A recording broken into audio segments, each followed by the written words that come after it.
Alright guys, so for the last exhibitor of the day, I'm here with my friend Keith. He's big into Batman and action figures. At the end of this video, we'll have a really cool surprise for you.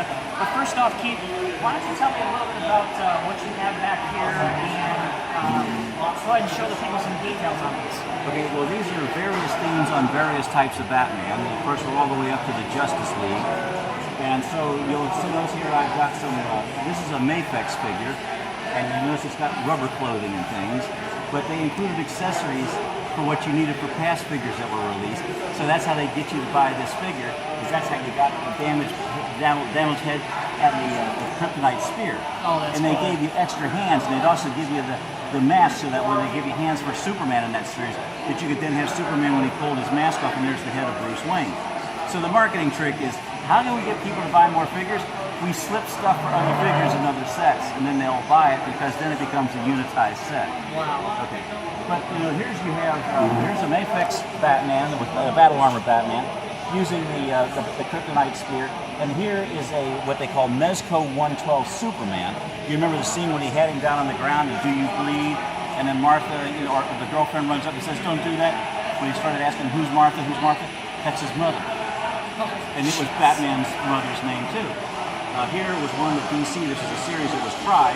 The DC Direct line, movie line, they did two figures. They did this Batman as well as Superman. And there you see it has a light-up feature for the combat eyes. But after they did these two, they dropped the line. And I'm sure those are great collector's items. But this was only like 45 or 50 bucks, and so it was very reasonably priced compared to some of these more expensive pieces to get up into 60 and 70. Here you have a collection of, again, the Mezco 112. Here's a cartoon type of Joker, and he's even got he's got the bat socks. I don't know if you can see the bat socks there. Wow. Okay, but that's kind of a joke, for the Joker, and it's kind of a cool piece because of the wild expression. And this is the first female figure from the series. This is the Harlequin from Suicide Squad, and then of course there's the Ben Affleck Batman from the Batman vs. Superman series, which then went through the Justice League series and had a cameo appearance inside the Suicide Squad. But it's all these different figures, and I like the soft goods because it makes them finished. The more finished looking, you don't have all these unsightly seams. Baggy and everything. Baggy like that, and there's a couple of SH figure arts. That's the Heath Ledger Joker and the Christian Bale Batman. Down there is the Mafex Batpod, and on top of that is the Injustice League.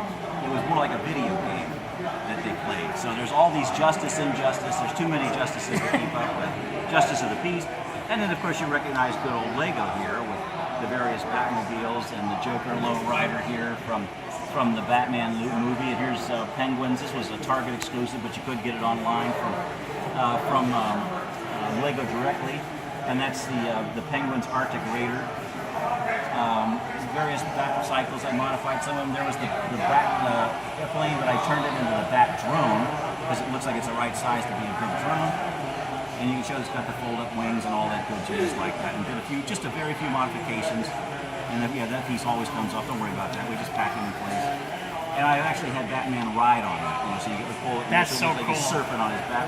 And my daughter today and her fiance wanted to play with one, so I let them play with one of my Marvel sets. It's amazing, It is. They're in their 30s and they still want to play with Lego like when they were kids. And Legos have no bounds, like most hobbies. Right, and that's the whole thing. Why do you do a hobby? A hobby's supposed to be for fun, right? Right. It's supposed to be for grins and giggles. You're supposed to immerse yourself away from reality. Take some of the sharp edges and the hard edges off of life and make it feel better. Gotcha. So that's what I promote, is fun and games, but sometimes we've done things with veterans groups and other things because it works therapeutically. Absolutely. Mentally and physically. She wants to talk about the Batmobile, doesn't she? This is the special thing that I'm excited. So this is remote control, I understand, Yes. right? Right. It's got a 720 camera inside. Right alongside Batman. Here, there's a Batman figure that's specially designed with floppy arms and wrists so that he holds the steering wheel when you turn it on. I can't wait anymore. Let's see how this thing works. I'm so excited. So we got to fire up the Batmobile. All right. Then I have to activate the app. This fires through its own Wi-Fi. So you see it sitting there idling, waiting for me to make a connection. We'll hope that this does it quickly.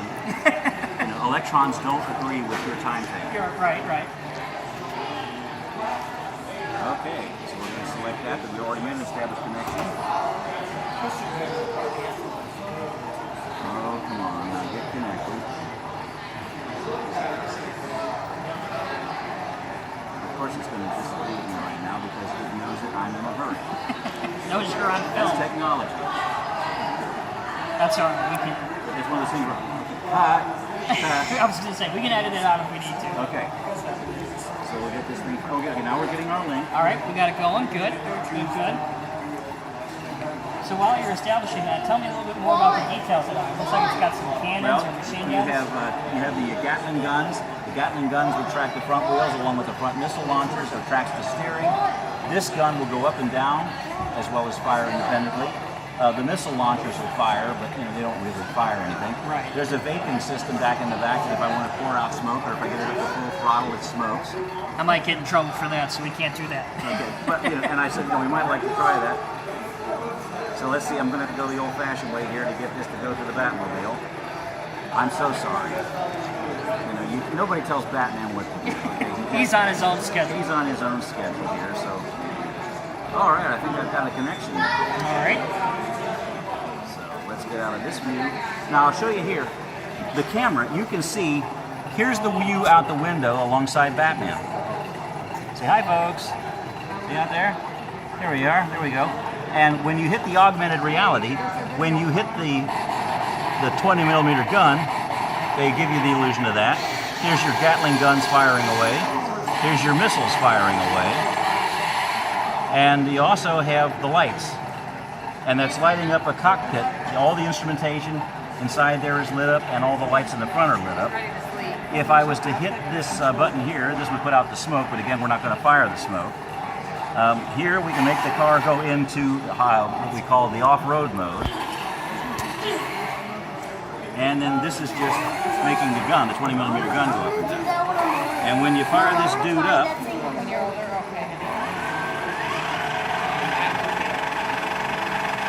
she gets moving, so 5.5 miles an hour. Wow, Trust me, 5.5 miles. because she's so big and clumsy, even though it has the digital proportional steering, this is not like running a high-grade RC racer. It's grins and giggles out in a big, wide open area. And the steering can be also, even though it too is digital, it's kind of notchy, so you can't let it get too far away from you. The active range about maybe 65 feet. 65 feet. And if you lose it, it might be left running in the last stage it was in. So that's pretty darn close. You'll notice little details here, like when they actually had to repair the real one. You'll notice that this panel is a different color because they didn't have time to repaint it. And they thought, hey, that makes it look even cooler that Batman doesn't carry his driving a car that doesn't all match. It does. It looks like the stealth panel. It's just the way that it's profiled on it. So we like that a lot in the diecast recording. So, this is one of these things where, yes, it's an adult collectible, but the RC factor does give it a little bit of play value for an adult. The kids all go crazy. They all want to do it. Oh, I would do it. But And I got to anyway. say, at 5.5 miles an hour, that's faster than many old people I know can drive. So, And do you want to know about the prices in case anybody wants to know about one? Sure. These used to be like about $250, $289, but now on Amazon directly, they're currently running for $156 shipping. nice. And mine was marked 324 out of 698. so it's a limited edition. I would say so. 700 pieces is not a lot of pieces. So I hope you get an idea that it's all kinds of things. A lot of these figures here will fit in this particular cockpit, but like I said, there's a special Batman figure that came with it that is designed to have floppy arms and things to do that. So, Thank you so much for your time and for showing us some of your awesome collectibles. We Totally appreciate cool. it. Have a great rest of the show. You too, sir. I appreciate it. Take care. Thanks.